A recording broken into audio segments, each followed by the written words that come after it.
Hello everyone, I hope so आप सभी लोग ठीक होंगे। आज के इस वीडियो के माध्यम से हम एक ऐसे लीडर थिंकर की बात करेंगे जिनका पूरा जीवन social equality, liberty and justice के सराउंडिंग ही रहा है। आज़ादी से पहले हमारे देश में तमाम तरह के भेदभाव और कुरीतियाँ फैली हुई थी, जो देश की एकता के लिए बिल्कुल भी ठीक नहीं था। पर किसे पता था कि मध्य प्रदेश के एक छोटे से कस्बे में जन्मा एक बालक देश में अन्याय के खिलाफ एक ऐसी चिंगारी लगाने जा रहा है जो हर एक वर्ग में मसाल का रूप धारण करने जा रही है। यह वही बालक था जो आगे चलकर देश का संविधान निर्माता बना। जी हाँ, हम बात कर रहे हैं बी आर अम्बेडकर, यानी कि बाबा साहेब की। एग्जामिनेशन पॉइंट ऑफ व्यू से डॉक्टर बी आर अम्बेडकर से जुड़े प्रश्न सिविल सर्विसेज एग्जाम के पीटी प्लस मेंस में देखने को मिलते हैं। खासकर एसे राइटिंग में भी इनसे जुड़े प्रश्न सोशल जस्टिस एंड इक्वलिटी से रिलेटेड प्रश्न हमें देखने को मिलते हैं। कंटेक्स्ट की बात करें तो इनके early life, educations background, social reform, इन्होंने सामाजिक सुधार में क्या रोल प्ले किया था, इन बातों को देखेंगे। इनकी पॉलिटिकल जर्नी क्या है और सबसे इम्पोर्टेंट, भारत के संविधान निर्माण में इनकी भूमिका क्या थी, इनका कॉन्ट्रीब्यूशंस क्या था। इन तमाम एस्पेक्ट्स पे हम विस्तार से चर्चा करेंगे। तो चलिए शुरू करते हैं हमारा आज का थिंकर से related topic, B R Ambedkar. Doctor Ambedkar का पूरा नाम डॉक्टर भीमराव रामजी अम्बेडकर था। इनका जन्म 40 अप्रैल 1891 में हुआ था। मध्य प्रदेश के एक छोटे से कस्बे मऊ में इनका जन्म हुआ था। रामजी, मालजी सकपाल और भीमा बाई की यह 14वीं संतान थे। इनका जन्म महार जाति में हुआ था, जिसे उस समय अछूत माना जाता था। छुआछूत के इस विषय ने अंबेडकर के जीवन में गहरा प्रभाव डाला। इनके एजुकेशन बैकग्राउंड को देखते हैं। शुरुआती शिक्षा इनकी क्या रही और इनकी शिक्षा व्यवस्था किस तरह चली, इन बातों को समझने का प्रयास करते हैं। अपने भाइयों और बहनों में केवल अंबेडकर ही एक ऐसे शख्स थे जिन्होंने स्कूल एग्जाम को पास किया था। डॉक्टर अंबेडकर एल्फिंटो हाई स्कूल के पहले पिछड़े वर्ग के छात्र थे। साल 1912 में इन्होंने पॉलिटिकल साइंस एंड इकोनॉमिक्स से डिग्री हासिल की। उनकी प्रतिभा, उनके टैलेंट को देखकर बड़ौदा के महाराजा सयाजी राव गायकवाड़ ने अमेरिका में पढ़ने के लिए उनको स्कॉलरशिप दिया। स्कॉलरशिप देने लेने के बाद अंबेडकर अमेरिका चले गए, यूएसए चले गए, और वहाँ जाने के बाद वह कोलंबिया यूनिवर्सिटी से कई विषयों में मास्टर की डिग्री हासिल की, जैसे कि MA in economics, sociology, history, philosophy and anthropology. इसके बाद उन्होंने साल 1916 में पीएचडी किया।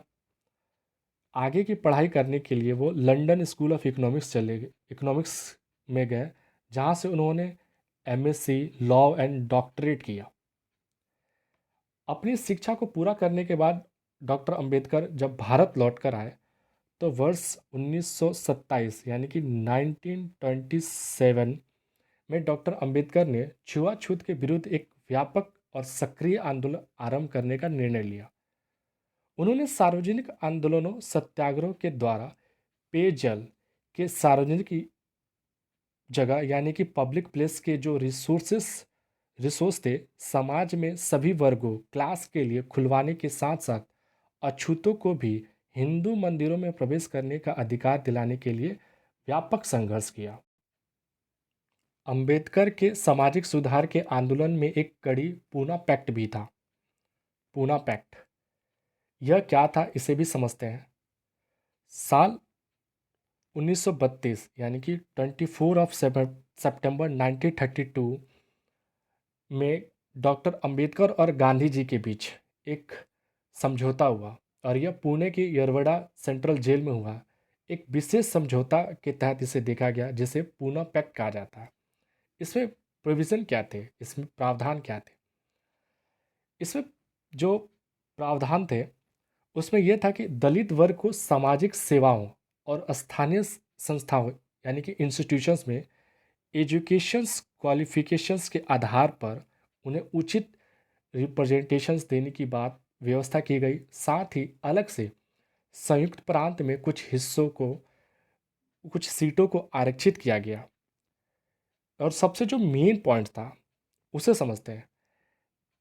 बेसिकली 1932 में ब्रिटिश प्राइम मिनिस्टर मैकडोनाल्ड ने एक कम्युनल अवार्ड यानी कि सांप्रदायिक पंचायत निकाला, जिसके तहत उन्होंने क्या किया कि जो दलित वर्ग के लोग थे उन्हें हिंदू वर्ग से अलग यानी कि अल्पसंख्यक माइनॉरिटी वर्ग में सम्मिलित कर इसे अलग से निर्वाचन मंडल देने की व्यवस्था की गई और इसे पूना पैक्ट में समाप्त करने का प्रयास किया और हुआ भी।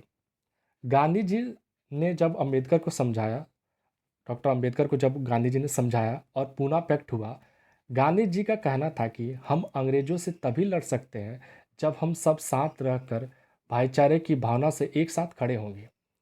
डॉक्टर अंबेडकर सामाजिक एकता, समरसता और धर्म निरपेक्षता के पैरोकार रहे हैं, बड़े पैरोकार रहे हैं।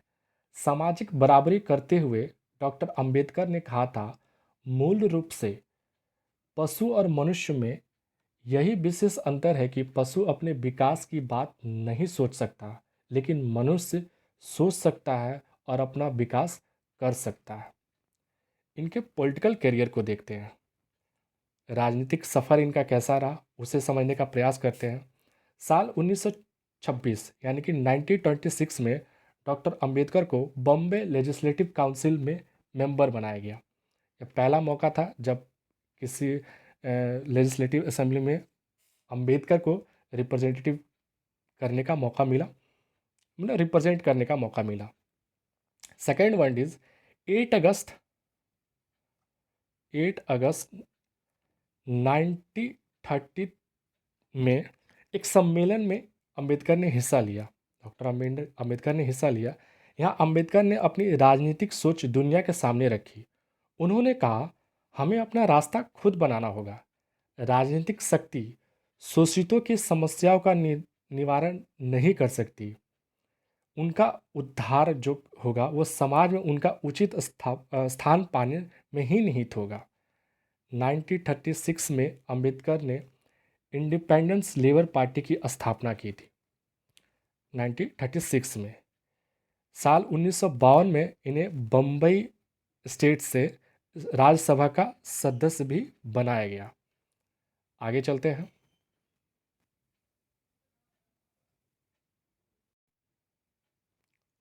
Doctor Ambedkar, doctor B R Ambedkar और तेज बहादुर सापरू दो ऐसे व्यक्ति थे। मेरी बात ध्यान से सुनिएगा क्योंकि ये काफ़ी इंपॉर्टेंट टॉप पॉइंट्स हैं और ये अक्सर वन लाइनर के रूप में हर एक कॉम्पिटिटिव एग्ज़ाम में पूछ ही लिया जाता है, इसलिए इस पॉइंट्स को ध्यान से समझिएगा।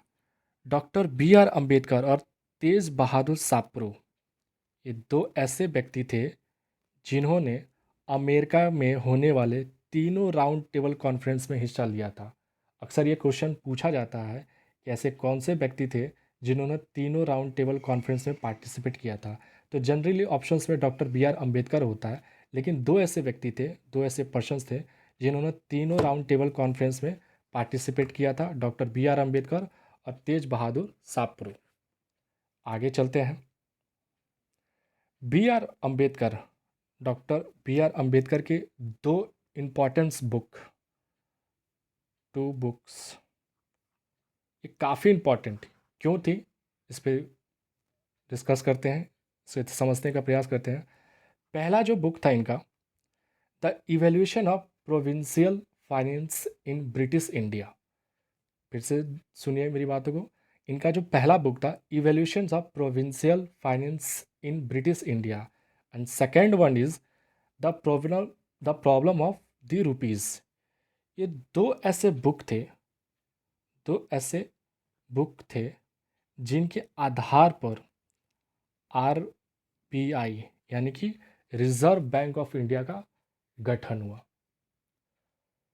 एक ऐसा बालक जिनकी शुरुआती एजुकेशन लाइफ काफ़ी मुश्किलों से हुई। इनका जीवन संघर्ष शुरुआती जीवन में काफ़ी मुश्किलों से हुआ, हालांकि जीवन के अंत तक इनका संघर्ष चलता ही रहा, लेकिन जो इनकी स्कूली शिक्षा बाद में जो आगे की शिक्षा हुई काफ़ी मुश्किल भरी परिस्थितियों में हुई।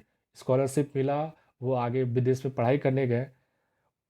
वो ऐसा बालक जो एक छोटे से कस्बे से उठ कर आगे बढ़ा और एक बुक लिखता है और उस बुक के आधार पर आरबीआई जैसे संस्था का गठन होता है, ये अपने आप में एक बहुत ही बड़ी बात है। आगे चलते हैं। 1947 1947 में भारत आज़ाद हुआ और तब पंडित नेहरू अपनी कैबिनेट के लिस्ट को लेकर गांधी जी को दिखाने के लिए गए और गांधी जी ने जब वो लिस्ट को देखें तो उन्होंने बोला कि इसमें, उस लिस्ट को देखने के बाद गांधी जी ने पंडित नेहरू से पूछा कि इसमें अंबेडकर का नाम क्यों नहीं है। नेहरू जी ने भी उनकी बातों को ध्यान से सुना और वो भी आश्चर्य हो गए कि गांधी जी ने क्या बोला। तो फिर उन्होंने बोला कि पंडित नेहरू, ये आपकी कैबिनेट नहीं है, ये आज़ाद भारत की कैबिनेट है, इसलिए डॉक्टर अंबेडकर को भी इनमें मेंबर बनाइए, उनका भी पार्टिसिपेशन इसमें होना चाहिए। इसके बाद डॉक्टर अंबेडकर को कैबिनेट में जगह मिली और वो देश के पहले कानून मंत्री बने। 15 अगस्त 1947, 90 अगस्त 1947 में जब देश आज़ाद हुआ, यह सहमति तो थी कि लोकतंत्र हमारा देश जो होगा लोकतंत्र यानी कि डेमोक्रेसी की दिशा में ही आगे बढ़ेगा। लेकिन यह लोकतंत्र कैसा होगा, यह तय करना मुश्किल था। संविधान तैयार करना कोई आसान काम नहीं था, इसलिए इसका काम एक ऐसे व्यक्ति को दिया गया जो कानूनी ज्ञान के साथ साथ एक इकोनॉमिस्ट हो, सामाजिक सुधारक भी हो, इसके साथ साथ एक कुशल लीडरशिप कैपेसिटी भी उनके व्यक्तित्व में हो। और उनका नाम था, जो इसके लिए नामित हुए, और उनका नाम था बाबा साहब यानी कि डॉक्टर बी आर अम्बेडकर। और 20 अगस्त 1947 को उन्हें कॉन्स्टिट्यूशंस ड्राफ्ट कमेटी का चेयरमैन अपॉइंट किया गया। इसके बाद 2 years 11 month एंड 80 days यानी कि 2 साल 11 महीने और 18 दिन के अथक परिश्रम मेहनत के बाद फाइनली हमारे देश का कॉन्स्टिट्यूशन बनकर तैयार हुआ, जिसे 29 नवंबर 1949 को कॉन्स्टिट्यूशंस असेंबली के द्वारा मंजूर किया गया। डॉक्टर अंबेडकर ने समाज के पिछड़े और शोषित वर्ग के उत्थान के लिए हर संभव कदम उठाया। संविधान में उन्होंने रिजर्वेशंस रिजर्वेशंस की व्यवस्था दी गई और उन्होंने दिया, इसके जिससे आज़ादी के बाद सत्ता और व्यवस्था में सोसाइटी में सभी तरह के क्लास का रिप्रेजेंटेशन हो सके, इसकी भी उन्होंने भरसक कोशिश की। जीवन में कई तरह की मुश्किलें और उत्पीड़न देखने के बाद भी अंबेडकर ने कॉन्स्टिट्यूशंस में कहीं भी किसी तरह के बदले की भावना की झलक नहीं दिखनी थी। कॉन्स्टिट्यूशंस निर्माण के समय उनका पूरा प्रयास यह रहा कि वह हर एक क्लास के रिलीजियस तथा कल्चर को एक आइडेंटिटी, जो आइडेंटिटी हो, उनकी पहचान हो, उसको एब्सोल्यूट फ्रीडम मिले, मतलब उनको पूर्ण तरह से स्वतंत्र मिले, उनको स्वतंत्रता मिले ताकि वो किसी तरीके से कोई काम को कर सके। साल 1951 1951 में अंबेडकर ने पार्लियामेंट में हिंदू कोड बिल पेश किए। इसके बाद इसमें प्रोविज़न क्या था हिंदू कोड बिल में, इसमें महिलाओं जो वीमेंस थे उनको संपत्ति के अधिकार में और मतलब संपत्ति के अधिकार और तलाक देने की जो अधिकार था उसकी भी वकालत डॉक्टर अंबेडकर ने की। लेकिन संसद में इसका काफ़ी विरोध हुआ। इसके बाद डॉक्टर अंबेडकर ने कैबिनेट से रिज़ाइन दे दिया, इस्तीफ़ा दे दिया और वो कैबिनेट से अलग हो गया। साल 1990 में डॉक्टर अंबेडकर को मरणोपरांत भारत के हाईली सिविलियन अवार्ड जो होते हैं भारत रत्न उसे दिया गया। भारत रत्न हमारे देश का सर्वोच्च सम्मान होता है जो किसी भी नागरिक को उनके भारत के सामाजिक कुशल नेतृत्व, हर उनको मतलब उनके काफ़ी अच्छे योगदान के लिए उनको ये पुरस्कार दिया जाता है। हालांकि अंबेडकर को उनके मरणोपरांत दिया गया, 1990 में दिया गया। आगे चलते हैं, आगे देखते हैं।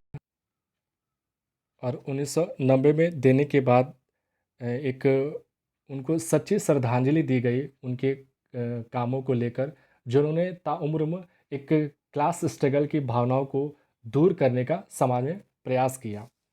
डॉक्टर अंबेडकर आज हमारे बीच नहीं है, लेकिन उनके आदर्श और जो शिक्षा थी, जो एजुकेशंस अंबेडकर की जो है, वो आने वाले पीढ़ी जनरेशन को रास्ता दिखाती रहेगी। मानव के अस्तित्व पर भी बाबा साहब ने खुलकर अपनी बात रखी। वह कहते थे, जैसे ही हम अपनी सोच के दायरे को बढ़ाते हैं, वैसे ही अपने सपने ड्रीम को प्राप्त करने के लिए डायरेक्शंस में आगे बढ़ते हैं। उनका मानना था कि हर एक किसी का जन्म एक खास उद्देश्य से हुआ है और हम सबको उसे उस उद्देश्य को पूरा करने के लिए काम करना चाहिए और उसी पूरा करने के लिए अपना बेस्ट एफर्ट करना चाहिए। ये चीज़ें हर एक शख्स को एक दूसरे से अलग करती है। सरल शब्दों में कहे तो डॉक्टर बी आर अम्बेडकर ने जो विचार रखे, जो प्रारूप बनाया, वह मॉडर्न डेमोक्रेसी यानी कि आधुनिक लोकतंत्र की बुनियाद बेस पर खड़ा भारत था। फ्रेंड्स, अगर आपको ये वीडियो पसंद आया हो तो इसे लाइक करें, सब्सक्राइब करें और ज़्यादा से ज़्यादा लोगों को शेयर करें और इसके बेल आइकन बटन को ज़रूर दबाएं ताकि हमारे आने वाले वीडियो के सारे नोटिफिकेशंस आपको मिल सके। Friends, academy for general study का यूट्यूब प्लेटफॉर्म सिर्फ और सिर्फ क्वालिटी ऑफ एजुकेशंस को डिलीवर करना है। उसका पूरा फोकस क्वालिटी ऑफ एजुकेशंस को सर्व करना है। आप हमारे एकेडमी फॉर जनरल स्टडी के टेलीग्राम चैनल से भी जुड़ सकते हैं, जिससे वीडियो के सारे पीडीएफ और करंट अफेयर से जुड़े पीडीएफ पिक भी आपको प्रोवाइड किए जाते हैं, मिल जाएंगे आपको। तो आप इसे ज्वाइन कीजिए। इसका लिंक आपको डिस्क्रिप्शन बॉक्स में मिल जाएगा। Thank you.